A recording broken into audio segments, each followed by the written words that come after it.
Hi, I'm Christopher James Cramer, and I'm here to discuss Love is a Virus and a little look at behind the scenes and how it was made. Love is a Virus is the continuation of a new tradition. In 2020, at the start of the pandemic, I decided to make a short film called Best to Share. Best to Share was made entirely for you, the people out there, my friends. The whole point of it was to put something out that made people happier during the pandemic or scare them, have a little fun. I wanted to continue to make things like this, so for Halloween 2022, we are releasing Love is a Virus, and we'll continue to hopefully make these short films in the future. What I really like about them is I'm not doing it for a commercial value. No part of me is thinking about the commercial value while making it. It's just making something fun for people. With that comes the ability to really experiment as well. I tried a lot of new techniques, we tried some new gear, shooting in a whole different style than what I'm used to. Talking about the gear, what's interesting about the gear? I went minimalistic.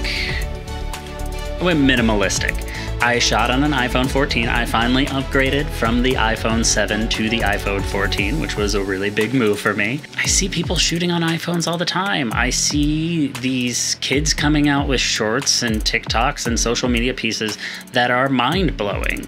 It's really cool what they're learning with transitions that's becoming part of their everyday life. I took it as a challenge. Instead of shooting on the Red, instead of shooting on the Sony, I was going to shoot on the iPhone 14. I also wanted to play in anamorphic though. I've worked with anamorphic lenses before, but I've never shot my own stuff with anamorphic lenses. This was really exciting because I found a $100 adapter made by Small Rig, put it on the camera. I don't like how it attaches to the camera. I don't like the fitting. It probably worked better if I had the right housing, but just overall, that assembly aspect wasn't great, but it did give me that anamorphic feel that I was really going for, and I had a blast playing with anamorphic. I'm immediately addicted. I want to shoot everything in anamorphic, and that's going to be a problem because anamorphic with a Red is a lot more expensive than that little $100 adapter. This was also fun for me experimenting in black and white because I don't shoot in black and white a ton, and I often, gonna get a little pretentious. I judge a lot of filmmakers based on how they use black and white. If it is a justifiable reason or a justifiable choice that they're doing it, then it works for me. If they are doing it to be edgy and just sell more, that bothers me. I often push directors who want to shoot in black and white. I'm just like, why? Why? Because it's cool? Because it is, 100%. It's also a tool, and if you don't use it correctly, it's a gimmick. For me, I was showing the difference between reality and fantasy. So reality is all black and white, fantasy is all color, and that's like a great, not a great reason, I'm not patting myself on the back that much, but that's a justifiable reason for shooting in black and white.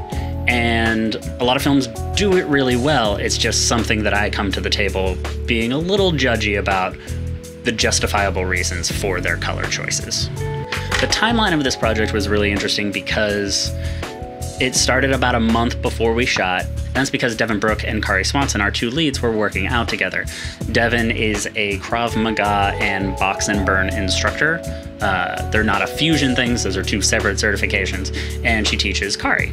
We had 3 full sessions of choreography. The next 2 times they got together, they continued to run the fight once or twice at the end of their workouts. I probably have a full day of prep if you're considering writing periodically, getting the breakaway props, which came from Alfonso's in Los Angeles. If you're not familiar, I've always loved the breakaway props I've gotten from them. About a day of prep, 1 day of production, an hour of pickups and ADR a few days later.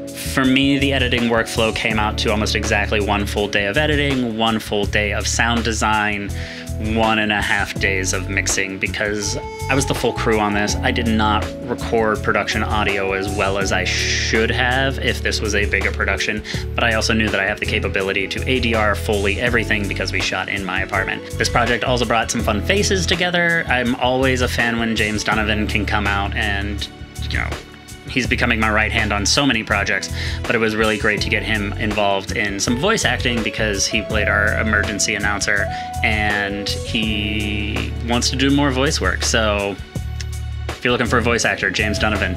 Kari and I first worked together years and years and years ago on a Harry Potter fan film. We had a blast there.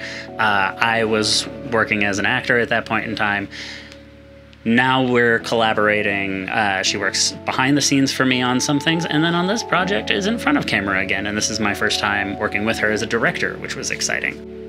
One thing that was a little bit of chaos was we didn't actually have a script or a solid idea of what was going to happen going into this project. Originally, this was going to be a Constantine-esque, you know, demon hunter. Devin comes in. She was gonna come in and exorcise the demon. It wasn't until 2, maybe 3 days before we shot that I sat down and wrote a script. The script kind of threw everything a little loopy because the fight is very like technical, very straight, and a zombie probably wouldn't fight that, you know, efficiently. I just loved this concept, this little love concept that stemmed from a joke sitting with Kari where we were talking about different ideas and horsing around and didn't think anything would come out of this idea, and it's the one that ended up on the page. Talking a little bit about my lighting approach for this short was that I wanted a practical in every area that we were having a fight. Because we were shooting black and white, and high contrast is more about having more midtones than just like a dark black and a really white. Of course, we have over by the piano, we have the lantern, we have a light. I used a Godox SL200Y coming in through a aperture Fresnel to give me a nice box light coming in that door that really frames the piano nicely. We have some backlights coming from the lamp and the lantern. For the TV section, obviously the TV was huge. I love the static look. It creates a lot of crazy shadows.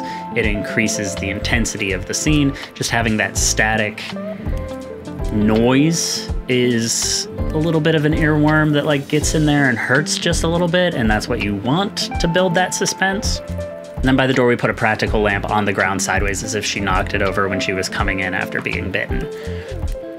As far as my lights, my studio lights that I used, not a lot. There was the Godox SL200Y coming in through the door to put that little box on the piano. I had a few aperture MCs just to give me a little bit of color from time to time. And then I also had a 5x7 blackout that I would move around for negative fill. And I combined that with an Aperture 300X on a stand and battery powered, so I had a mobile key light. On that was a Godox light modifier that softened the light and made its source more about 3 foot by 1 foot. And lastly, thanks for watching. We had a blast making it. I hope you had a blast watching it. And big kudos to Kari, Swanson, and Devin, Brooke. They really put in the work. They got the fight down. They had a blast. They also wore more hats than just acting. They were acting, they were getting their own costumes, they were doing their own makeup. I was handling all of production. It was the 3 of us that really made this movie work. And of course, we had some outside help from James Donovan and Ariel Barber, who are always supportive and great collaborators. Thank you guys so much.